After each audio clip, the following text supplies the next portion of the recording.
একটা মাছ হিট হয়েছে এই যে আমার নিজের পুকুরে, অনেকক্ষণ পর্যন্ত মাছটা নিয়ে খেলতেছি। ইনশাল্লাহ আশা করি কেচিং করতে পারবো। এই যে এই যে আমাদের মাছ, বড় মাছ। এর আগে একটা 7 কেজি ওজনের একটা কাতল ধরছিলাম খাওয়ার জন্য। এই যে হ্যাঁ, ধরো ধরো কেচিং লো, ধরো।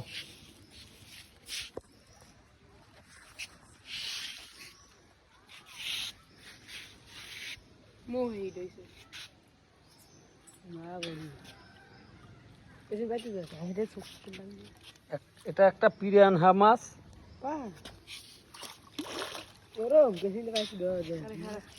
পাতালা লই দিছে না মাছ।